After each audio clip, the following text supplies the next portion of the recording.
today, well, I just wanted to come on in, as you know, with me, I go deep. I have layers of emotion that I've archived and recalled as I grew up in domestic abuse. And my whole platform is to speak truth to lies on people that claim that victimhood in a way to capitalize, as I don't enjoy watching and feeling gaslit by rich elite celebrity, whilst I also use my words to share my story in the hope that I can soften it up and place it out to someone who's been and lived that life so they could absorb a bit in, to help them feel less insane in the games that we play in the aftermath of abuse. And I speak on Meghan and Harry, as you well know, the injustice, the sadness that the people have felt in watching this relationship breakdown between two brothers that were once so tight, so solid, a relationship, a bond connected through the death of their mom whilst young. And the people have reacted to the actions and behaviours that Harry and Meghan have chose to do to create the damage we've seen roll out to Catherine, the royal family, the Queen, Philip. And, you know, people may look at me and just think I'm mean, but I just feel like we need to speak truth, because we can't just allow people to do what they want on the main stage, because it really do, I believe, damage people on the street. It will damage people that come from a broken family who watch this. It damages people, it hurts people who have lost family and they watch this. It really does and has affected people and their mental health, I believe, in watching them pursue their supposed bid for free. And I naturally have to rule out the clickbait in all that I see. And I don't look into every article and read every bit of news that gets put out about Harry and Meghan. I only speak on the bits I feel, the bits I look at and see a red flag blowing in the wind right in front of me, a difference in connection, an action created by them which will totally counteract the reality of what we see in them. And we all see the video put out on Instagram, her new approach in 2025, led on by the loss of her dog Guy. And any person can relate to what it is to feel grief of losing a pet, and what a sad day that would be for family. And I'm aware that the dates are allegedly here, there and everywhere, but that's, to me, is neither here or there. But what stood out for me, the bit I only see yesterday, because I don't delve in so consistently real, it's just bits that show up and make me feel, is the bit that Meghan Markle had wrote underneath. And I just thought to myself, this is what you do. This is what makes you in fact, you shine a light on the difference in you.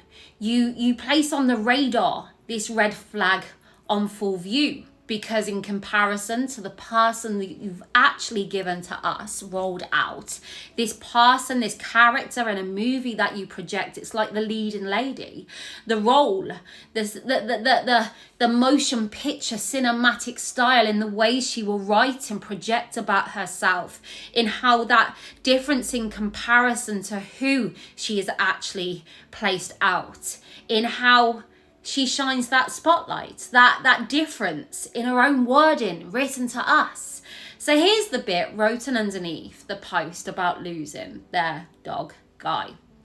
I would always be grateful to Noel and his team, the team at Queen West Animal Hospital, and to our vets now and my friends and community. Thank you for loving him. So this is what you would expect, you know, for a celebrity who's lost a pet and they're placing it out there. Because many of you will now see Guy in this new series, I hope you'll come to understand why I'm so devastated by his loss.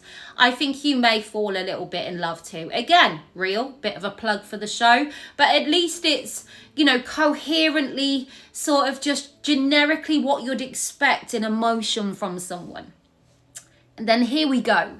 This is where she has to solidify and cement this Amdram approach to her emotions, to really, really place in your head this backdrop, this scene of Meghan in grief. I have cried too many tears to count, the type of tears that make you get in the shower with the absurd hope that the running water on your face will somehow make you not feel them or pretend they're not there, but they are. And that's okay too. And this is what she does. It's almost like she goes and dips into the movies to get an emotion that she's seen on the screen, and she places it out as her character in her movie, because we all know what it is to feel grief. We all know what it is to lose a pet and a family. We know that sadness so deep. So do we need it dressed up in this manner and presented out by Meghan?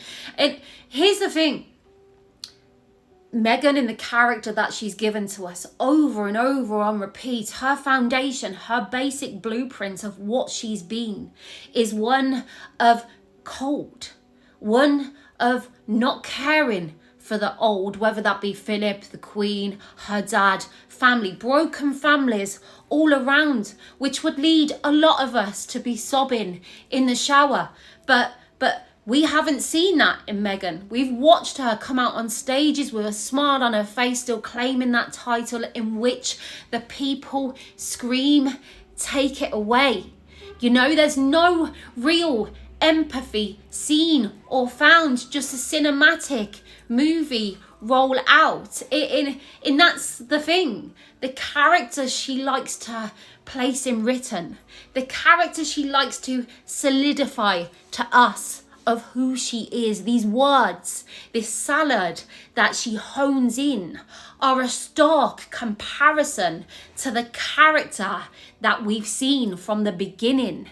And in turn, by going there with these dramatic verses, she shines a light on her own differences. They don't entwine. They don't marry up. In fact, it's the opposite to that. And for me, when I see that, and I go deep, I can do layers, feelings, I do that. And that's why I can see it. I can see what this is, and I don't do mine. Even I look at that and just think that's like a book. That's not real. The first bits were, I could see the real in that, and I can't judge you for that. That's a real interaction. But the next bit, the glitter, the sparkle and the dramatic, this is doing you more damage. I think people would even respect if you owned what you were to a certain degree, because you can't ignore the reality. Because if I were to reel off the top 10 headliners of the Vanity Fair article, it is this: staff allegedly needed therapy after working with Meghan, slammed by neighbours. Meghan did not come up with the idea for archetypes, it is alleged. Meghan reparents Harry. Harry didn't understand repercussions of Tal Buck. They are the most entitled, disingenuous people on the planet. I don't believe she didn't know she'd have to curtsy to the Queen. It's hookerism. They try and monetize everything. They had no ideas Harry was challenging to engage with.